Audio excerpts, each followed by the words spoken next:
SSC JEE की answer की में कई सारे क्वेश्चन जो है ऑब्जेक्शनेबल हैं, तो कई सारे बच्चों ने मेरी ईमेल आईडी पर बहुत सारे सवाल भेजे हैं। इन टोटल अभी तक स्टूडेंट्स की तरफ से जो मेरे पास सवाल आए हैं वो करीब 103 या 104 सवाल हैं, और क्योंकि 4 शिफ्ट को मिलाकर टोटल 400 सवाल में से 102 या 103 सवाल मेरे पास ऑलरेडी आ चुके हैं।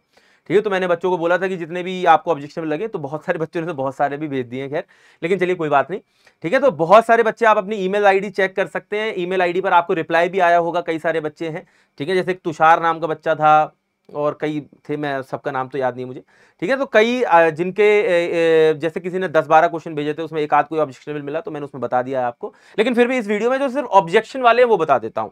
ठीक है, एक चीज और ध्यान रखेंगे, कट ऑफ एनालिसिस अगर आप चाहते हैं, क्योंकि कई सारे बच्चे कंफ्यूज हैं कि मुझे सीबीडी 2 के लिए तैयारी करनी चाहिए नहीं करनी चाहिए, ठीक है ना, और based on your category as well as your branch. ठीक है, तो मैं आपको बता देता हूं, एक फॉर्म मैंने नीचे कमेंट सेक्शन में पिन करा रहा हूं, आप उस फॉर्म को जरूर भर दीजिएगा, और ये फॉर्म कोशिश करिए कि ज्यादा से ज्यादा बच्चे भरें, तो उन तक शेयर करके जरूर पहुंचाइएगा ये वीडियो, क्योंकि जितने ज्यादा बच्चे इस फॉर्म को भरेंगे मैं उतना पिन पॉइंट आप लोगों को कट ऑफ एनालिसिस का बता पाऊंगा। ठीक है, तो ये जिम्मेदारी आपकी हुई। चलिए बात करते हैं ऑब्जेक्शनेबल क्वेश्चन की। तो पहला ऑब्जेक्शनेबल क्वेश्चन अगर आप देखें तो एसएससी जेईई 2024 में 6 जून इवनिंग शिफ्ट में आपको हमको मिला है। इसमें दिया गया, which of the following statement about the noise pollution regulation and control rule 2000 under the environment protection act 1986 is incorrect. Incorrect वाला बताना है। इसमें आंसर दिया गया, there are 3 categories of zone. तो ये गलत स्टेटमेंट है, बिल्कुल सही है, और इन्होंने आंसर भी दिया है, कोई दिक्कत नहीं है इसमें, लेकिन इसमें 2 स्टेटमेंट गलत है, एक गलत नहीं है। The day and night time limit of noise in commercial areas are 75 decibel and 70 decibel respectively, ये कहा गया है। ठीक है ना, तो अगर आप देखें तो कमर्शियल एरियाज के लिए तो 65 और 55 होता है, इंडस्ट्रियल एरियाज के लिए होता है 75 और 70। ठीक है, तो एक चीज ये ध्यान देनी है कि इसमें जिन बच्चों ने बी आंसर अपना लगाया होगा तो उनका गलत मार्क हो गया होगा। क्यों? क्योंकि भाई ये तो गलत ही था ना, तो उन्होंने सही लगाया है, लेकिन आंसर एसएससी ने क्या दिया, डी दिया है। तो ऑब्जेक्शनेबल क्वेश्चन है, इसमें रेफरेंस भी आप लगा सकते हैं। ये टेबल भी मैं टेलीग्राम ग्रुप में डाल दूंगा, टेलीग्राम ग्रुप का नाम यहां लिखा है, वीडियो के डिस्क्रिप्शन में भी लिंक है इसका, join Shubham sir Telegram channel, तो आप वो भी ज्वाइन कर लेंगे, तो उसमें मैं ये टेबल और विद रेफरेंस पूरा डाल दूंगा, तो आप वहां से डाउनलोड कर सकते हो। तो एक क्वेश्चन तो ये मिला है 6 जून इवनिंग शिफ्ट में। दूसरा एक और क्वेश्चन मिला है हमें ये 5 जून मॉर्निंग शिफ्ट में। ठीक है ना, अगर चक्रवर्ती बुक को आप फॉलो करते हैं, पेज नंबर 13 पर जाते हैं, तो इसमें क्या लिखा हुआ है, in approximate quantity method of estimation earthwork excavation is measured इन।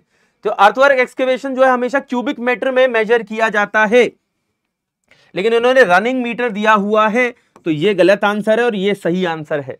इसका रेफरेंस के पॉइंट ऑफ व्यू से आप, ये स्क्रीनशॉट भी मैं डाल दूंगा, अर्थवर्क एक्सकेवेशन जो है हमेशा क्यूबिक मीटर में ही मेजर किया जाता है।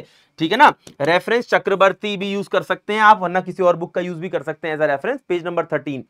ठीक, तो एक क्वेश्चन ये भी मिला है। फिर उसके बाद एक क्वेश्चन मिला है आपका, ये 6 जून शिफ्ट 1 का ही है, और 6 जून शिफ्ट 1 मॉर्निंग शिफ्ट का, यानी कि as per IS 456-2000 the limiting value for neutral axis depth measured from extreme fiber of a singly reinforced RCC beam with rectangular cross section is dash, consider the grade of steel as 500 और effective depth आप D मान लीजिए कह रहा है। तो भाई हमें एक बात अच्छे से पता है, अगर हम क्लास ये रेगुलरली कर रहे थे तो FE 500 के लिए तो क्या था, केडी और के की वैल्यू 0.46 थी, तो 0.46 डी होना चाहिए, लेकिन इसने क्या बोला है 0.48 डी, तो आंसर बी होना चाहिए। ऑब्जेक्शनेबल क्वेश्चन है, ठीक है ना, आप इस पे ऑब्जेक्शन लगा सकते हैं। ठीक है ना, तो एक चीज ये भी रहेगी। ठीक, फिर इसके अलावा भी कुछ क्वेश्चंस हैं, जैसे कि अगर आप देखें तो बहुत सारे बच्चों ने मुझे बहुत सारे क्वेश्चन भेजे हैं। ठीक है, जैसे एक क्वेश्चन ये भेजा था कि by product is found by smelting pig iron at 1500 degree Celsius. तो मैंने क्लास में भी, आप लोग जो एसएससी जेईई फाउंडेशन क्लास चलती है उसके अंदर भी मैंने सेम डेफिनेशन ये आपको दी है। ठीक है ना, ये बुक का रेफरेंस इसलिए मैंने वहां पर यहाँ पर पेश किया क्योंकि बुक को माना जाएगा। ठीक है ना, मेरे नोट्स को एज अ रेफरेंस नहीं लगा सकते आप ऑल दो।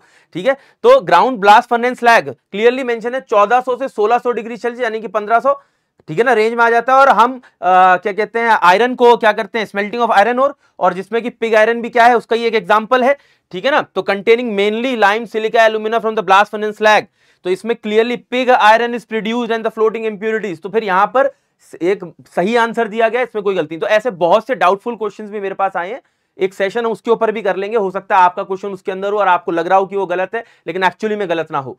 ठीक है ना, तो एक सेशन डाउटफुल सेशंस पर भी कर लेंगे। तो ये ऑब्जेक्शनेबल क्वेश्चन अभी तक मिले हैं, और आपको लगता है इसके बाद भी कोई ऑब्जेक्शनेबल क्वेश्चन तो आप मेरी ईमेल आईडी पर मुझे लिखकर भेज सकते हैं। मैं ईमेल आईडी भी दोबारा लिख देता हूं यहां पर, SHUBHAM शुभम agarwal.faculty@textbook.com। ठीक है ना। तो ये चीज रही, और कोशिश करिए कि जो फॉर्म मैंने आपको बताया वो जरूर भर दें, क्योंकि जितने ज्यादा बच्चे उस फॉर्म को भरेंगे उतना ज्यादा pin point cut off analysis हो पाएगा। मैं हवा में नहीं बताऊंगा। और देखिए, मैंने आंसर की आने से पहले भी आपको बता दिया था कि बहुत सारे बच्चों को लग रहा था कि पेपर बहुत इजी आया, बहुत इजी आया। ठीक है ना। कई सारे लोगों ने बोला कट ऑफ 130 जाएगी, इतनी चली जाएगी। मैंने पहले भी बोला था कि पेपर जो है वो देखने में इजी लग रहा है, लेकिन ट्रिकी पेपर आया है। और अब सबकी आंसर की आई होगी, तो उसमें आपने महसूस भी किया होगा। आपका क्या अपना ऑब्जर्वेशन है, तो वो कमेंट सेक्शन में जरूर लिखकर बताएं कि पेपर आपको लगता है कि ट्रिकी था या बहुत इजी ही था। तो मुझे लगता है कि ट्रिकी था, और जो कट ऑफ है जहां 130 कही जा रही थी, 135 तक भी एक दो लोगों ने कहा है, और मैंने देखा 125 से 135 भी कई लोगों ने कहा है। मुझे नहीं लगता कि इतनी कट ऑफ जाएगी। तो लेकिन फिर भी मैं चाहूंगा कि आप उस फॉर्म को जरूर भरें, जिसके माध्यम से एक pin point cut off analysis किया जा सके। धन्यवाद।